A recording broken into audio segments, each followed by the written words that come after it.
This is Flashcards Deluxe. It's a program that lets you make flashcards, obviously. You can even put pictures on there and take quizzes based on them, mark whether you got them right or wrong, and it'll ask you the wrong ones more often. And you can also use libraries to use flashcards that other people have already made so that your students can study. So you could use this for like a class review, but it's better if you have a set of iPads or some of your students have it and they can work in groups or by themselves and quiz each other. So the app is called Flashcards Deluxe again, and there's a free version.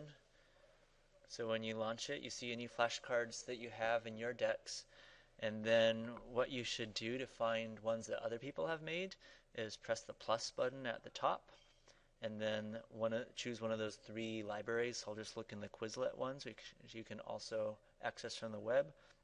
So if I want to find some chemistry flashcards, for example, I go in Math and Science, I choose Chemistry, and maybe I want my students to review naming of chemicals, so I'll click on Chemical Formulas, and then just choose one of these decks, and then you can edit it after that if you want.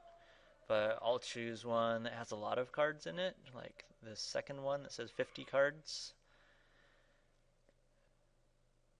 Okay, so now I click Download,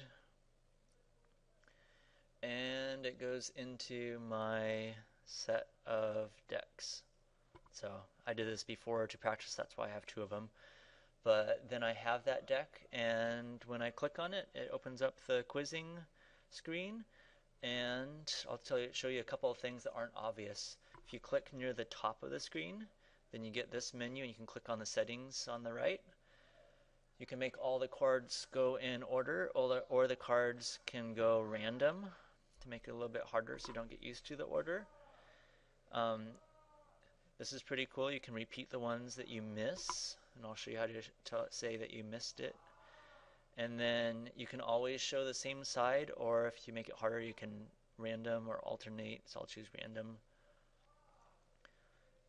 Okay, so the slide says sodium bromide, so the chemical formula is NaBr, and so I tap, it shows me the answer, and then if I got it right, which I did, then I swipe up towards the top of the screen,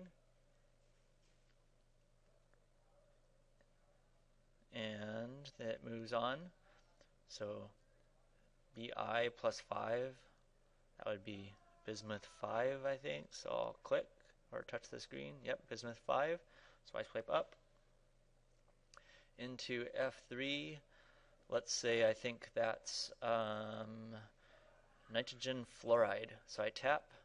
No, it's not. It's dinitrogen trifluoride. So then I swipe down, and it marks that one as wrong. At the bottom you can see it says correct 66% instead of 100% now. And now after I go through this deck, it would ask me the ones I missed again. It would keep asking me the ones I missed until I got all of them right. So that's how you use Flashcards Deluxe, and I hope this was helpful.